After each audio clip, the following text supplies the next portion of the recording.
2025년 1월 3주차 보여주는 뉴스 시작합니다. 장에게 주요 뉴스입니다.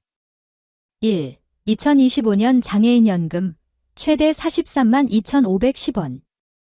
2025년 1월부터 장애인 연금 기초급여액이 물가 변동률을 반영해서 월 최대 34만 2,510원으로 인상되며 부가급여를 포함해 중증장애인은 월 최대 43만 2,510원을 받을 수 있습니다. 신규 신청은 읍면 동행정복지센터나 복지로 누리집에서 가능하며 자세한 사항은 보건복지상담센터 129 번호로 문의하면 됩니다. 2. 중증장애인 생산품 법정 의무 구매 비율 25년부터 1.1%로 상향. 보건복지부가 중증장애인 생산품 우선 구매 비율을 2025년부터 1.0%에서 1.1%로 상향 조정해 공공기관이 매년 구매액의 1.1%를 중증장애인 생산품으로 의무 구매하도록 했습니다. 이를 통해 중증장애인 고용기회 확대와 자립기반 마련을 지원할 계획입니다. 3. 대한민국 구석구석 무장애 여행 출간, 장애인 관광 약자 위한 맞춤 여행 가이드. 무장애 여행작가 전윤선 대표가 관광 약자를 위한 열린 관광지 30곳을 소개한 신간, 대한민국 구석구석 무장애 여행을 출간, 장애인과 고령자 등 이동 취약계층이 여행을 즐길 수 있는 최적의 코스를 제시했습니다. 전윤선 대표는 무장애 관광 환경의 개선을 강조하며 이번 책이 관광약자들에게 유용한 가이드가 되길 기대했습니다. 4. 김예지 의원, 장애예술인 기간제 근로자 2년 초과 근로 허용 추진. 김예지 의원은 장애예술인의 고용 안정과 지속적인 창작 활동 지원을 위해 장애예술인이 2년을 초과해 기간제 근로자로 일할 수 있도록 하는 기간제법 일부 개정안을 발의했습니다. 개정안은 장애예술인을 예외 적용 대상으로 포함시켜 이들이 안정적인 환경에서 창작 활동에 집중할 수 있도록 하는 내용을 담고 있습니다. 5. 최보윤 의원, 모두를 위한 유니버설 디자인 기본법안 대표 발의. 최보윤 의원은 모든 국민이 차별 없이 접근 가능한 사회적 기반을 조성하기 위해 유니버설 디자인의 원칙과 적용 범위를 규정하고 국가와 지자체의 체계적 추진과 민간 지원을 포함한 내용을 담은 모두를 위한 유니버설 디자인 기본법안을 발의했습니다. 법안은 이동 공간 정보통신 등 다양한 영역에서 접근성과 포괄성을 강화하며 관련 전문 인력 양성, 인증 의무화, 금융 조세 지원 등을 통해 유니버설 디자인의 확대를 촉진합니다. 사회복지 정책 지역 뉴스입니다. 서울시 취약계층 아동 자립 위한 디딤씨 통장 가입 대상 대폭 확대.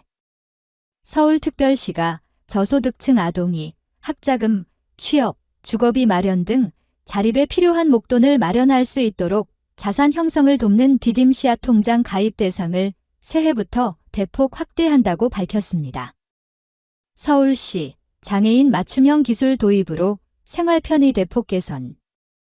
서울특별시는 장애인들이 무인 민원 발급기와 무인 도서 대여반 납기를 이용할 때 겪는 불편을 해소하기 위해 2025년 상반기까지 관내 무인 정보단 말기 446대를 장애인 접근성을 고려한 제품으로 전면 교체한다고 밝혔습니다.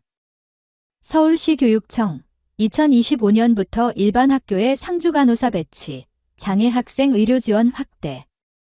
서울특별시 교육청이 장애 학생의 학습권과 건강권을 보장하고 통합교육의 취지를 실현하기 위해 2025년부터 상주 간호사를 배치하는 중도장애 학생 의료 지원 사업을 일반 학교까지 확대 시행한다고 전했습니다. 경기도, 가평, 과천 등 5곳에서 교통약자 위한 유니버설 디자인 사업 추진. 경기도가 올해 가평군, 과천시, 구리시, 안성시, 안양시 등 5곳에서 교통약자를 위한 유니버설 디자인 사업을 추진한다고 밝혔습니다. 화성특례시 공식 출범, 104만 대도시로의 새로운 도약. 2025년 1월 1일 화성시가 공식적으로 화성특례시로 출범하며 대한민국 지방자치 역사에 새로운 이정표를 세웠습니다. 용인특례시, 발달장애인 복지 우수시로 선정. 용인 특례시가 발달장애인 복지사업 추진에서 우수한 성과를 인정받아 경기도지사 표창을 수상했다고 밝혔습니다. 진주시 장애인 복지사업 확대로 높은 서비스 만족도 제공. 경남 진주시가 2025년 장애인 복지사업 총사업비 640억 원을 들여 장애인의 눈높이에 맞는 다양하고 특화된 사업을 추진함으로써 장애인 복지 서비스의 만족도를 더욱 더 높일 예정이라고 밝혔습니다. 정읍시 장애인 콜택시 전북 최우수센터 영예. 정읍시 장애인 행복 콜택시가 전북자치도 광역이동지원센터 평가에서 2024년 최우수센터로 선정되는 영예를 안고 최우수 직원도 정읍센터에서 배출되는 등 장애인 이동권 개선의 모범 사례로 주목받고 있다고 전했습니다. 끝으로 가장 많이 본 뉴스입니다. 기초수급자와 중증장애인 500만 원 이하 빚 전액 감면. 금융위원회가 서민 등 취약계층이 겪는 어려움을 완화하고 근본적인 재기를 지원하기 위해 서민 등 취약계층 맞춤형 금융지원 확대 방안을 발표했습니다. 이상으로 보여주는 뉴스를 마칩니다.